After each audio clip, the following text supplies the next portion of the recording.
जनसन्मान यात्रा आज जुन्नर तालुक्यामध्ये आली आहे। आपल्यासोबत सुनील खरे बोलणार आहेत। मला सांगा, ज्या पद्धतीने आज खरं तर जनसन्मान यात्रा सुरू आहे, कसं पाहता जुन्नर तालुक्यामध्ये, कसं वाटतं? जुन्नर तालुका अतिशय आम्हा सर्वांच्या दृष्टिकोनातून श्रद्धास्थान असलेला तालुका आहे। राजमाता जिजाऊंच्या पोटी छत्रपती शिवाजी महाराज याच जिल्ह्यात याच तालुक्यातल्या ऐतिहासिक शिवनेरी किल्ल्यावरती आले। कडे पठार अतिशय उत्तम बगीचा आहे, निसर्गरम्य असं वातावरण आहे। अशा वेळेला या जिल्ह्यामध्ये शेतीवरती रमणारा शेतकरी वर्ग सुद्धा मोठ्या प्रमाणावरती आहे। कांदा उत्पादक शेतकरी असेल, ऊस उत्पादक असेल, द्राक्ष उत्पादक असेल, भाजीपाला लागवड करणारा शेतकरी असेल आणि त्याच्याबरोबर ती पर्यटनाला त्याला जोड दिली तर रोजगाराची चांगली साधने या ठिकाणी निर्माण होऊ शकतील।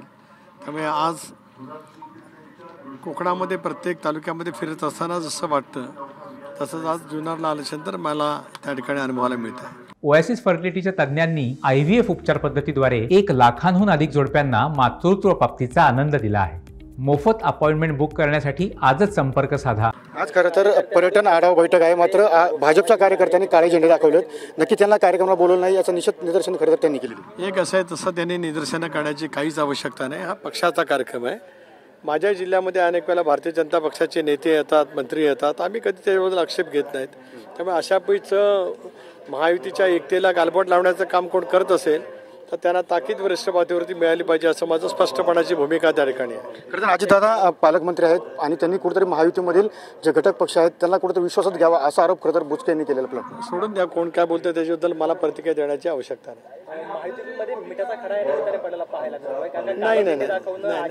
सौदी आता कसं असं आहे, हे योग्य नाही। मला स्वतःला असं वाटतं, मी चंद्रशेखर बावनकुळेंशी बोली, अनेक जिल्ह्यामध्ये आज भारतीय जनता पक्षाचे सुद्धा पालकमंत्री आहेत, ते त्या ठिकाणी जातात। ते त्यांच्या पक्षाचा कार्यक्रम आहे, हा पक्षाचा कार्यक्रम आहे, शासकीय कार्यक्रम नाही आहे। ही जनसन्मान यात्रा राष्ट्रवादी काँग्रेस पक्षाने काढलेली आहे। त्यामुळे केवळ गैरसमजाच्या आधारित राजकीय हेतूने कुठल्याही घटक पक्षाने अशा पैचं काय करू नये असं मला स्वतःला त्या ठिकाणी प्रदेश राष्ट्रवादीचा काँग्रेसचा अध्यक्ष म्हणून वाटतं आहे। पक्षाचा कार्यक्रम जर आहे तर मग शासकीय अधिकाऱ्यांना बोलवून घेणं, पर्यटनाच्या अधिकाऱ्यांना बोलवून घेणं, पर्यटनाच्या आढावा बैठक घेणं, मग हा शासकीय कार्यक्रम कसा, असा प्रश्न त्यांच्याकडून विचारला। असं कोण काय बोलतो त्याला उत्तर देण्यास मी बांधील नाही आहे ना। उपमुख्यमंत्री आहेत, पालकमंत्री आहेत, त्यांच्या प्रत्येक ज्यावेळेला राजशिष्टाचार असतो, उद्या देवेंद्रजी गेले की ते अधिकारी येणार, म्हणून ते पक्षाच्या कार्यक्रमाला उपस्थित राहायला असं आपण म्हणणार आहोत का?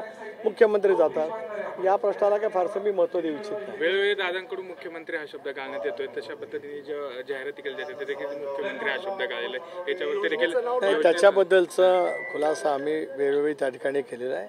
कोणाच्याही मनामध्ये त्याच्याबद्दलचं कुठलंही काही दुरावा निर्माण झालेला नाही। नक्की ज्या पद्धतीने पाहिलं की खरं तर ही जी यात्रा आहे ही खरं तर राष्ट्रवादी काँग्रेसची यात्रा आहे, त्यामुळं भाजपने याविरुद्ध बोलणं उचित नाही असं या ठिकाणी सुनील तटकरे यांनी व्यक्त केलेलं पाहायला मिळतं। त्यामुळे सुशांत मी सुनील तटकरे, TV9 मराठी, आळीपाडा, पुणे।